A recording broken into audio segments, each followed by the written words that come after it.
Good evening and welcome to Eagle Eye TV. I'm Keith Gamble. Construction seems to be ongoing within the town of Auburn. Mell Street's classroom construction has caused limited access to Mell Street on Thatch Avenue, Roosevelt Drive, and Sanford Avenue. The closure will begin at 2 on the Fridays before home football games. Contact the Parking Services office at parking@auburn.edu to access a special permit. This will allow you to park in the area during this time. Speaking of college football, Auburn University will host This is Auburn Speaker Series. This event will be held each Friday before home football games. This will give individuals the opportunity to learn more about Auburn people, history, sports, programs, and research. This will feature 13 speakers over the course of 8 events during the 2016 season. This will take place at 3 p.m. at the Auburn Alumni Center in the Goodwin Room. The hotel at Auburn University and Dixon's Conference Center will host the talks on September 16th and October 21st. One of the deadliest and most often committed, yet preventable, of crimes has become a serious safety epidemic in our country. Eagle Eye reporter Casey Cooper is here to tell you all about it. The Drive Sober Get Pulled Over campaign is returning to the state of Alabama for another year. The campaign focuses on driver safety and has additional police officers on the roads to specifically target impaired drivers, along with the normal patrol. The Drive Sober Get Pulled Over campaign coincides with Labor Day weekend, which sees higher traffic numbers and individuals are more prone to going to parties and may engage in impaired driving. The Lee County Sheriff's Department is participating in the campaign this year with the goal to keep the roads safe. We will be targeting specific areas in Lee County that have statistically proven to be accident areas based on impaired driving. We're not out looking to cause people a problem. We're not out looking to put people in jail. We're looking to stop them from doing it in the first place. And unfortunately, if they do, we're going to be out there and we'll find them. Many people can agree that drinking and driving is dangerous and can even be deadly. It's obviously a problem to drink and drive, and definitely have seen the negative effects of that. To keep the message short, don't drink and drive. Many popular spots for college students in Auburn are the bars. One college student shares how he goes out and has a good time, but still practices safety. One, I always go with a group of friends who can, if I'm getting too far, they can stop me. But usually I just limit myself. To drive safely, avoid driving after you have consumed alcohol or any type of medication. Let someone else drive. And certainly pay attention and don't divert attention away from your primary task, which is operating that motor vehicle. No texting and driving, no reading emails, and of course, certainly avoid drinking and driving. For Eagle Eye TV, I'm Casey Cooper. For more information on how you can stay safe, head to www.trafficsafetymarketing.gov. An investigation is underway regarding a shooting on the 800 block of North Gay Street. The shooting was reported around 2:43 in the morning, where a 23-year-old male was left in critical condition and a 21-year-old female was treated for a single gunshot wound. It's led to believe that the occurrence was not random. Contact the Auburn Police Division with any information about the incident at their police tip line, 334-246-1391.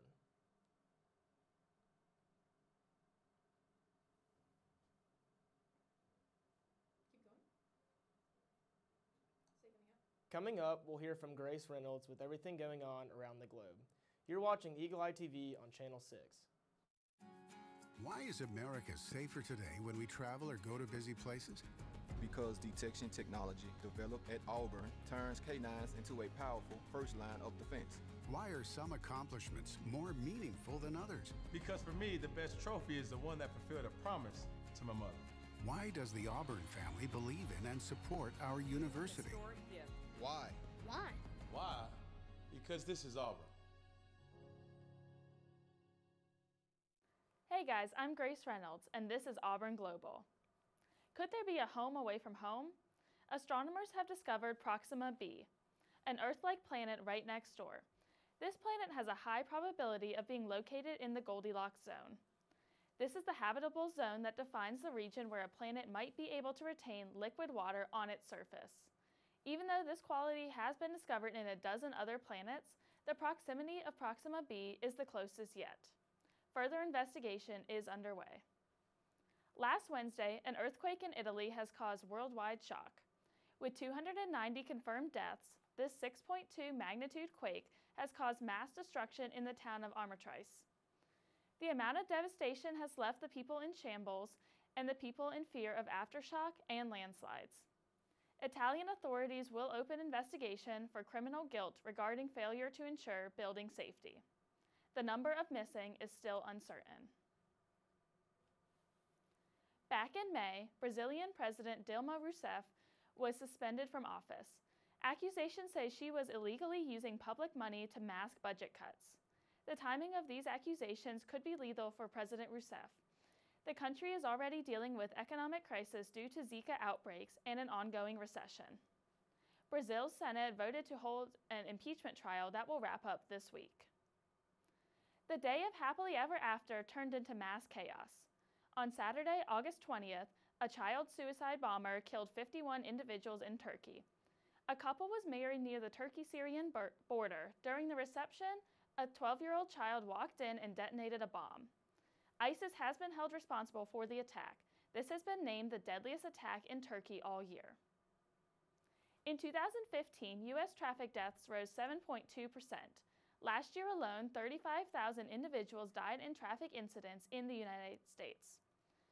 Officials say that lower gas prices combined with job growth has increased the mileage driven last year. This growth is the highest rate in 25 years. Almost half of the individuals killed were not wearing a seatbelt. U.S. Transportation Secretary Anthony Fox says solving this problem will take teamwork, so we're issuing a call to action and asking researchers, safety experts, data scientists, and the public to analyze the fatality data and help find new ways to prevent these tragedies. The number of fatalities was near preliminary estimates issued many 2 months ago. India and the U.S. have agreed to boost their counterterrorism efforts. This will be done by expanding the amount of shared suspected extremist and terrorist threats.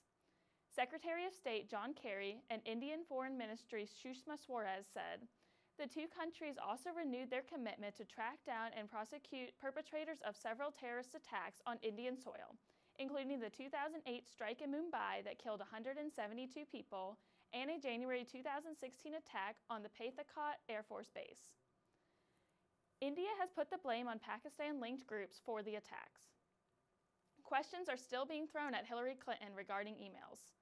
During the Benghazi attacks in 2012, Clinton was caught using a private email while she was Secretary of State. At the same time these emails were being shown to the public, she was accused of being extremely careless. Even though there wasn't anything legally unsound, the recent recovery of the emails Clinton has deleted has created major credibility issues. After the break, we'll head back to Keith with more. You're watching Eagle Eye TV, Channel 6. I hope that you've been able to learn a strong work ethic surrounded by character, integrity, perseverance, so that when your 1 second comes, you'll be prepared for it. Chris Davis. 45, there goes Davis! Your 1 second, our 1 second is now. And our lives have been guided by the principles of one of the greatest academic institutions in the country, Auburn University.